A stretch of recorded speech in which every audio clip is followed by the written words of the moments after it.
Good morning, Knicks Nation. Today is Thursday. It is the fourth day of November 2021. I hope you're healthy and COVID-free this morning. I hope your family is healthy also and COVID-free. Along with good health, I hope that the needs of your family in terms of food and shelter, as well as clothing and health, are being met. Blessings upon those that work in the healthcare field in real life every day, trying to save lives. Blessings upon those also that pick up garbage to keep our streets clean. Blessings also upon those that make deliveries for our convenience, and double blessings on those that are trying to rescue, deliver, recover, help boys and girls, toddlers, children, teenagers, men and women from sex slave operations and human trafficking, from prostitution, child prostitution, pornography, pedophilia, child molestation going on every day in the United States and around the world. Curses upon those that propagate these evil acts. Finally, blessings upon the homeless. 600,000 men, women, children, and families on the streets of the United States of America with no roof over their head today. And millions around the world that only not have a roof over their head, but don't even know most cases where their next meal is coming from. Blessings upon them, for theirs is the kingdom. And double blessings also upon those trying to help. There was a basketball game last night. The New York Knicks lost to the Indiana Pacers, an up-and-coming and rising team, a team which we expect to be one of the top teams in the East. They got back Karis LeVert. They're well coached. The East from top to bottom this year is going to be a dogfight.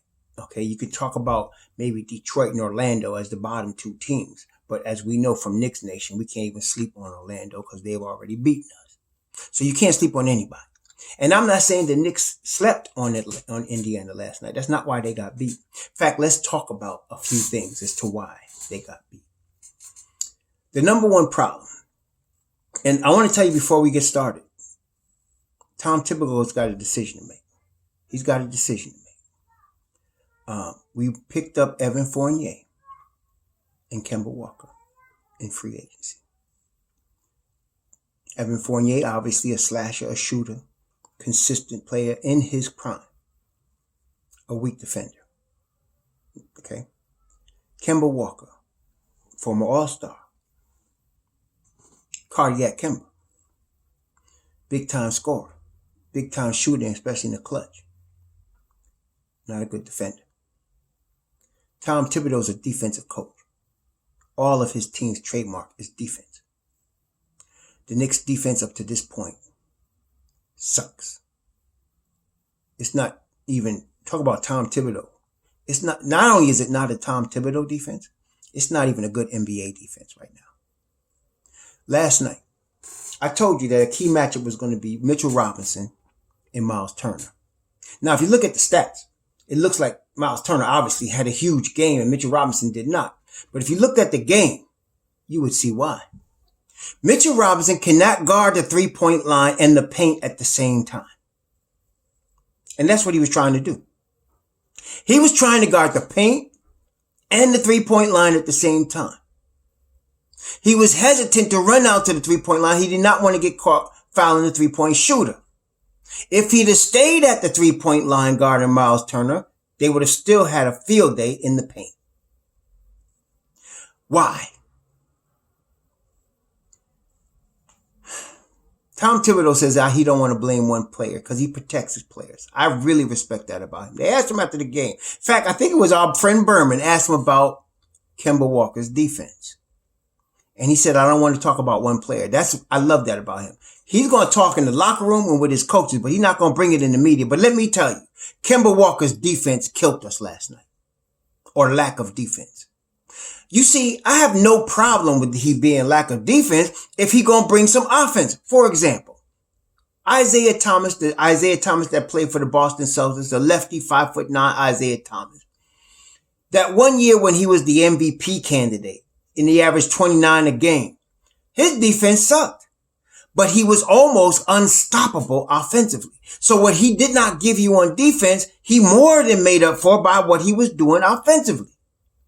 We're not getting a consistent effort or consistent production from Kemba Walker offensively, and we ain't getting no defense. It seemed to me that anytime, and Indiana being a smart Rick Carlisle coach team, they kept switching until they would get whoever they wanted on Kemba Walker or Evan Fournier. And those guys would go to the hole. One of the principles of Tom Thibodeau's defense from Chicago to Minnesota and in New York, even last year, he does not want people getting into the paint. He don't want dribble penetration into the paint. He is very adamant about that. He wants you funneling them outside. He don't want that dribble penetration into the paint. All night long, Indiana was getting it. And this is not the first time though. But this is our second loss in a row. So we got to highlight this now because now we have a problem. Okay? We have a problem. And there's only one way to fix that problem. He has got to take Kemba Walker out of the starting lineup. He's got to do that. As a matter of fact, listen, y'all, it's deuce time. It's deuce time. Okay? It's deuce time. I'm not saying he should start, but you got to do something. Okay? Because when Kemba, now, you take the charges, Kemba takes offensive charges more than almost anybody in the league. It's not enough. It's not enough. Last night, I watched the game again this morning.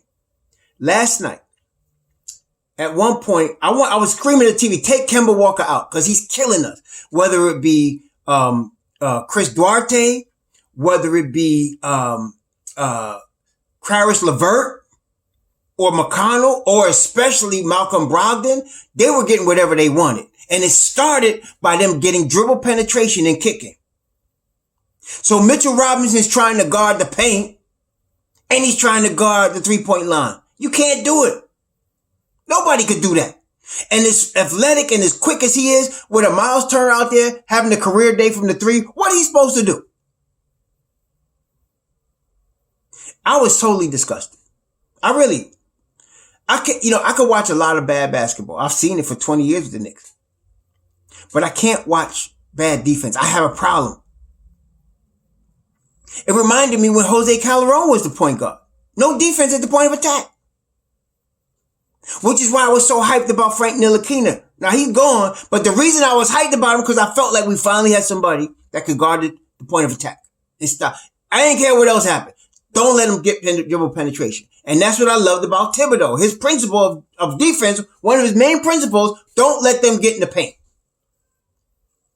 And at any time they wanted, LeVert was getting in the paint. Duarte was getting in the paint. Torrey Craig was getting into the paint. McConnell was getting to the paint. And Brogdon was taking him off the dribble anytime he wanted. The only thing that stopped him was missing layups. Or if Mitchell Robinson came back to the paint and somebody rotated on Miles Turner, that's the time we got stopped. Matter of fact, so I was saying, so Kemba takes the charge, right? I think this is the third quarter. And I'm always telling you, one of the things I look for when we get ready to make a run is 3 straight stops. We need 3 straight stops. If we can get 3 straight stops, I feel like with our firepower, we can get something going. So last night, Kemba Walker takes the charge. That's stop number 1, right? At that whistle, Derrick Rose came in. Now, it's a different team when D Rose is in the game. Okay? And I hate that we got to depend on a 33-year-old, for us to win games. Derrick Rose is playing out of his mind. And then I was happy when he came to the press conference yesterday. They interviewed him after practice and he said he had got bad. He don't make excuses. I love that about him. But he got beat. Somebody hit him in the side and it affected him for 2 games. That's why he was off. As y'all can see, he wasn't himself for 2 games. Well, he was back with vengeance last night. Now his shot was off, but he was all over the floor last night. And it was a different team when he was in the game because he played, and he's not the best defender, but he's way better Kemba doesn't offer any resistance, man. None. And you know why? He's just too small. When you look at him, he's just too small. And I could live with it if he was giving me 20 a game. But last night he scored 4 points, man. He was 2 of 11. 0 for 5 from 3. When he's not giving us no points, we're going to lose. You know why? Because we ain't getting enough production to make up for his lack of defense. And you know what I realized? Okay, so now Evan Fournier, he's not a terrible defender. He's not Reggie Bullock, but he's better than Bullock offensively. So you kind of hoped that with Evan, and then of course you got Julius and you got RJ and you got Mitchell Robinson, you could kind of mask, a little bit Kemba, but Evan is not good enough on the defensive end to mask Kemba. He's just good enough that he needs a strong point guard beside him. It's deuce time. It's deuce time. And I could tell Thibodeau was looking like, if you look at the interview after the game, he was looking like a guy that's going to a funeral. He knows he's got a decision to make and he knows what he needs to do. Now, the problem is this, and again, I love Tom Thibodeau, and this is why I like him. He has great respect for the veterans in the NBA. And I like that. Too many fans, they use basketball as entertainment, so you use it to crap on people because you can't crap on whoever it is that's really bothering you in your life. So you crap on, athletes. Okay, that's what you want to do. If that's how you get your jollies off, fine. But I'm saying he has respect for what it takes to get into the NBA. And for those that have been successful in the NBA, he's very respectful of those guys. He might yell and stuff, but they all know he loves them and he just wants to win. All he is, he wants to win. So he respects deeply Kemba Walker. But he knows he's going to have to do something. I don't know what he's going to do. To me, the decision is easy, but I understand. It's deuce time. And what I'm saying is, you got to start D Rose. If you love IQ, okay, put him out there. But I'm saying IQ is a way better defender, way better than Kemba Walker. I don't think IQ is a point guard, but I'm saying he's a way better defender. At least if he's off, if he goes 2 for 11, he's going to give you some defense at the point of attack. Give us a chance. Mitchell Robinson will have to go out and guard 3-point line and guard the paint at the same time. Okay? It's crazy. You look at Rudy Gobert in Utah. What do Utah have? Donovan Mitchell, right? He's Mike Conley. You're not getting past them at the point of attack. So now, Gobert, if he's got a 3-point shooter, he can shadow him. And if he needs to, he can stay in lane. But he ain't got to worry about the paint getting invaded. Like Mitchell Robinson does. It's terrible. I was disgusted. Offensively. So I was saying, so now Derrick Rose comes in the game after Kemba takes this charge, right? That's stop 1. The Knicks proceed to make 4 more stops, a total of 5 straight stops. And they cut the lead to like 3. And I was like, okay, here we go. Here we go. So now what happened? Our boy, Tom, maybe Derrick was tired or something. He puts Kemba back in the game. They reel off 3 buckets. Boom, boom, boom, in the end. Done. 2 threes and something. Okay. It was over. Right there, to me, it was over. I was like, why are you putting him back in the game? He plays no defense. And I know Tom sees it. He ain't stupid. Listen, y'all. He might be stubborn. Y'all don't like his decision, but he ain't stupid. He got eyes. He's been coaching in the NBA a long time. He sees what I saw. He sees it. He knows Kemba's the weak link. He just can't. See, Elfrid Payton, he was a terrible, offensively, we were playing 5-on-4. We know that. But he was way better defensively. And I'm not saying I want Elfrid Payton back, but I'm saying we were way better defensively. Defense is the key here. We will make our playoff run based on our defense. Offensively, listen, let's go to let me tell you, I had to get the dark part off my chest, but I love the way Julius played last night. Oh my gosh. Now, he did not shoot the ball well, 6 of 16, but he had 14 boards, 5 on the offensive end. He scored 18, but when he's playing like that, that's what we want from Julius Randle. Now, a couple of times, he dribbled in the double teams. He had 3 turnovers. He dribbled in the double teams, a little bit too much dribble. And I know that if you notice, those times he was too far out when they gave him the ball.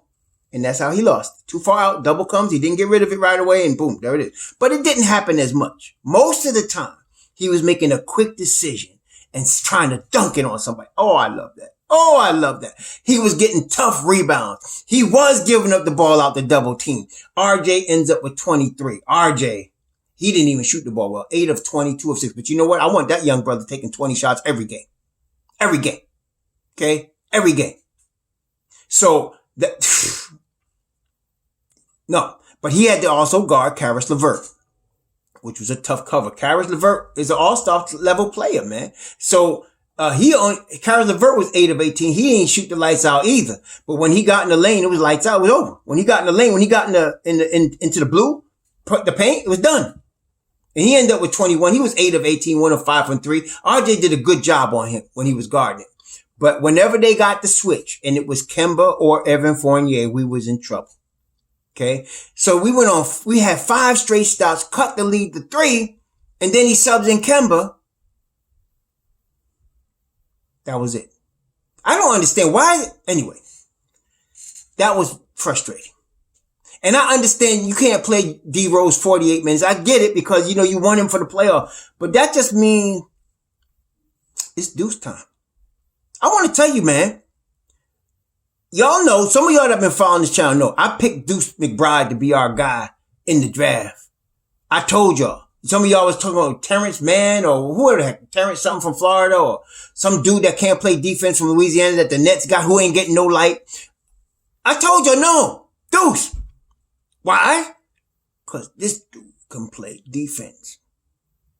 Like, daggone. It's like, in football, you had that dude that was on the island, right? When he was the defensive back, that side of the field, forget about it, done.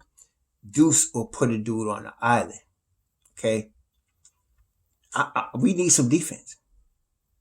And this is Tom Thibodeau coach team. We need some defense. But I love the way Julius played. Mitchell Robinson's stats are deceiving.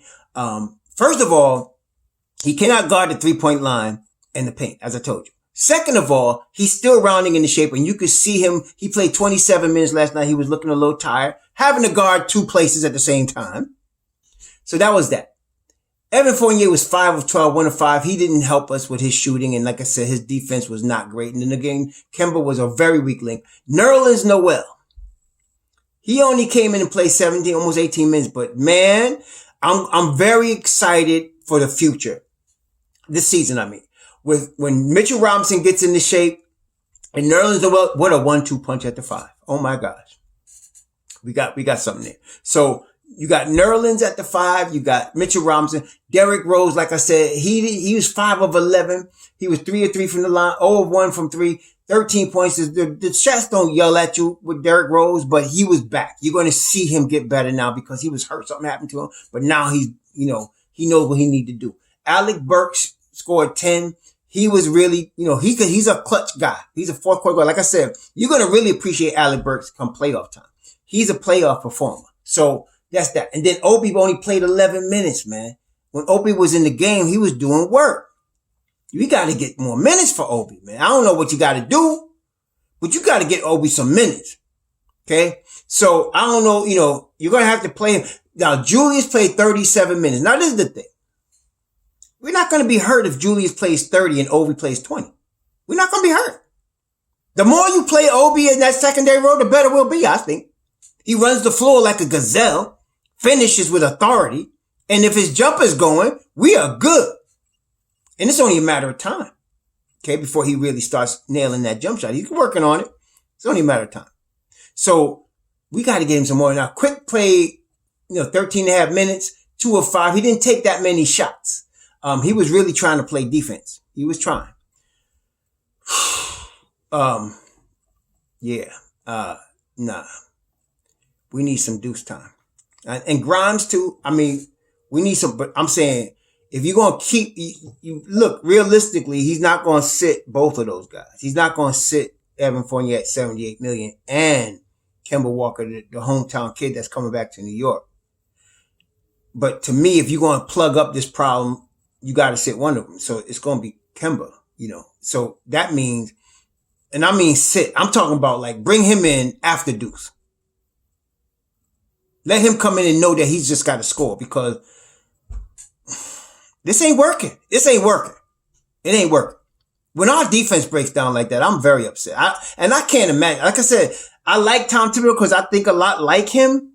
I'm not him, but I understand where I got to know he's boiling because I was like, this ain't no defense. What are they doing? And then see, Julius was trying his best, but he's not the highest IQ guy on any end of the floor. I'm just saying. So if you start trying to get him to run back and forth, you're going to have a problem. He's trying, but he just, So we need that defender at the point of attack. You put Derrick Rose in there at the starting point guard, and you give me some deuce. You're going to see an improvement, immediate improvement in this team. You need it. The East is so competitive. And this is the crazy thing. The East is so competitive this year that even a little tweak like that will make a huge difference. And not only we know Deuce plays a very high level of defense, and even Thomas mentioned it in practice, he's driving them crazy. Him and Grimes are going at it hard with them. But we know that he can shoot the ball too. He can shoot rock too. Give him some rhythm and he gone. Okay.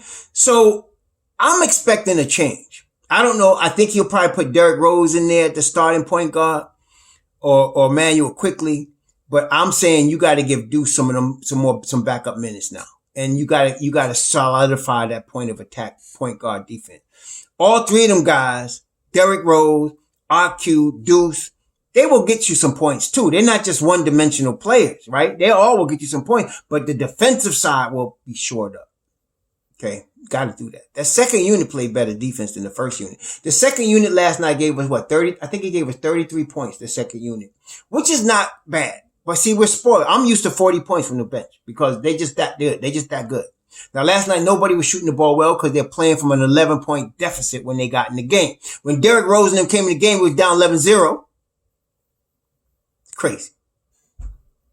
It's crazy, man. So, no, we have to, and this is not the first time. They'll start shooting the lights out in the game and then give up on defense, and then all of a sudden the other team comes back. Or they start the game off not playing no defense and we're in a hole. And generally, the second unit will save us. They'll come in, Obi and them, come in running with D Rose and them. No. So I'm telling you, a change needs to be made, and I'm thinking it's going to be made at the point guard spot. That's the change, because that's the odd man out. You're not going to sit $78 million. Evan Fournier, nor should you, because he's going to give you some nights where he's going to get 30. We know that. But we need a consistent effort every single night from the point guard. We cannot have our point guard play no defense and give you 4 points. Elfrid Payton could do that. He could do that. Play no defense and give you 4 points and only have 4 assists. Elfrid Payton could do that. So what's the difference now if we supposed to be upgraded? I'm telling you, Kemba's lost a step. I'm just going to be real. He lost a step, man. He's not the same Kemba Walker. There's things he used to do off the dribble, especially there's a particular move where he goes into the lane and has a nasty step back. He has not used it at all. Not at all. It's like he doesn't even have it anymore. He used to be so quick. He'd get off the dribble and get into the hole and people back, and he does this nasty step back and jump shot. It was nasty. I ain't seen him do that. He gets to the hole, and I haven't looked at the stats, but he's not a strong finisher. Not anymore. He used to be, but he's not anymore. I think it's caught up to him, man. I think we're seeing a declining Kemba Walker. I think maybe the Celtics saw that when they let him go to Oklahoma City. Okay. Our hopes are not on him. And this is the problem I have. Our hopes should not be on Kemba Walker. We got too much other guys. We got talent. We deep. And I think we're going to see some changes. We have to. We have to. We're going to Milwaukee Friday. Giannis and them finally won. Last night they beat Detroit and they still did not have Jrue Holiday playing. Lopez did not play. Even Chris Middleton sat and they won by like 20. What did they win by? They won like 117 or something. I mean, Giannis went off and so they're going to come with all guns loaded. They're ready for us Friday. They coming on Friday. They won 117 to 89. That's without those guys. They're coming on Friday with their whole crew. You're going to see Jrue Holiday, Brook Lopez, Chris Middleton, and of course Giannis Antetokounmpo. They're going to have that. Now Bobby Portis played and he scored 12 off the bench. They come into play Friday. Okay. In Milwaukee. We cannot play around with Jrue Holiday and not have no defense at the point guard spot. We cannot do that. Okay, we cannot do that. We cannot have Mitchell Robinson trying to guard Giannis and trying to guard Middleton at the same time. Okay, we cannot have that. At least plug up the defense at the point guard spot, the point of attack. I'm sorry. It's early, but Kemba's already showing me this ain't going to get any better. No. I could see if he scored 30 and we lost. Okay. All right. But 4 points? 4? And 4 assists? That's it? And no defense? Nah. No, that's not going to cut it. Not in 28 minutes. That's not going to cut it. And I know, like I said, Tom sees it, so he got a decision to make. He really does. I don't want to be in his shoes because he's going to catch hell somewhere. Somebody going to be upset, Kemba. Somebody going to be upset. But if you want to win, Mr. Thibodeau, it's time to sit Kemba Walker. It's deuce time. Sure.